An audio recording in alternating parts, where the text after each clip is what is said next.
Rise and Shine on Australia's Vision Christian Radio.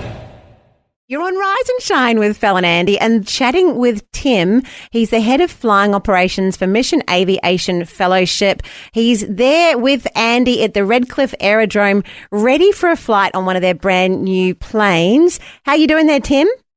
Very good, thank you. Good morning to everyone. You sound like you've got Andy there and he's itching to fly one of the planes. I'm guessing there's quite a bit involved in the training behind someone who actually is going to fly it this morning. Yeah, there is a bit of training. It does take about 12 to 18 months, Okay, depending. Good. But I do say, I will be honest, that people ask me what do I do for my job. I do sit down, I stare out the window, and I watch the world go by, quite literally. It sounds like the perfect job. Sounds like an easy job to me, Phil. And I've seen the movie when the pilots had fish for dinner. I don't know if you saw that one, Tim. Who's had fish for dinner? Pilots are down. Someone had to step up and fly the bird and land it. So I've seen it. It's on a movie. It must happen. You've watched a movie, so Andy feels like he's got all the skills necessary to take over. Thankfully, there's 2 pilots on that plane this morning. But look, Tim, we are so thankful that you've sat down to have a chat with us. I understand you're the head of flying operations for MAF in Australia. Is that right? Yeah, so I'm head of flying operations for the places that we operate the Australian registered aircraft. Okay. So currently that's East Timor, Arnhem Land in the Northern Territory, and in Mariba. But in the future, it could be elsewhere too. Oh, wow. Can you tell us a little bit about your role and where you're located? So I'm normally based in Cairns office, but I travel frequently to Arnhem Land, Mariba, to do a bit of flying, but also do some training as well. These days, I spend a lot of time in the paperwork to make sure that we're compliant and doing the right thing. The role of a manager. And I mean, you think about it, this distance from Cairns to East Timor, it's probably like flying halfway across Europe or maybe the whole of Europe. Like you've got quite a large area of operation there, haven't you? Yeah, no, it is a large area. Now, also, Tim, the amazing thing about this guy, Fel, is, and just shows the caliber and the quality of the people working for the MAF. Tim, I believe you were once upon a time a lawyer. How does a lawyer in London become a pilot? Yeah, good question. I was a corporate lawyer, so working with companies, buying and selling companies, mergers and acquisitions.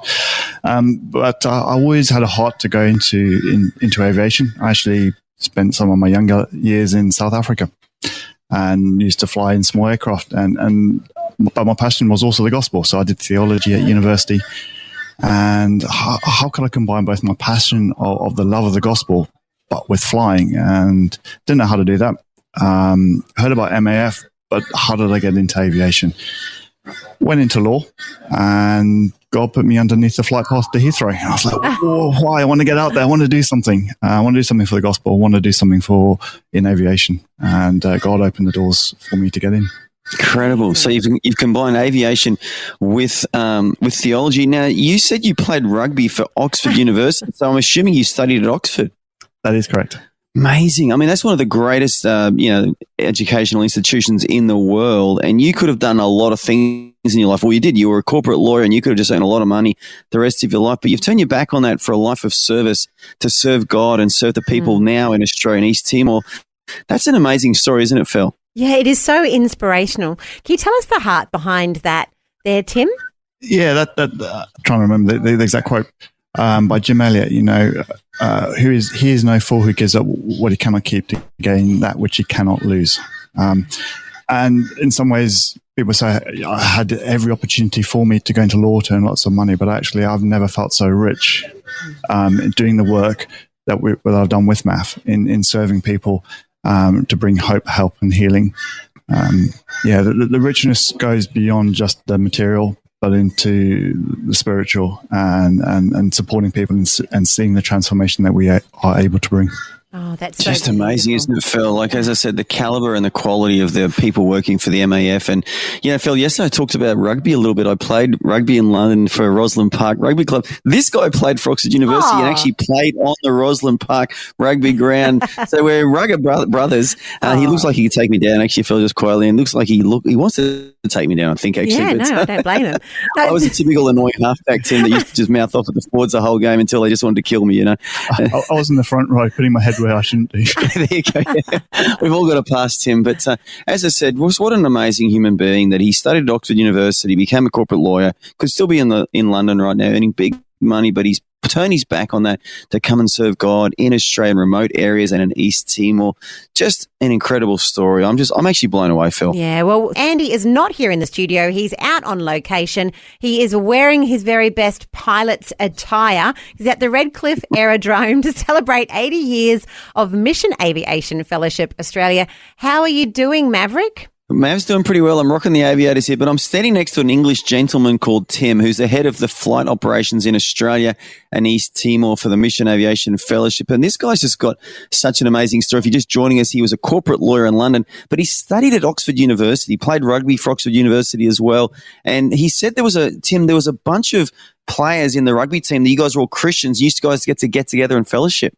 Yeah, every Saturday morning. So to get bunch of students out at 7 o'clock on a Saturday morning to do Bible study, I think is pretty impressive.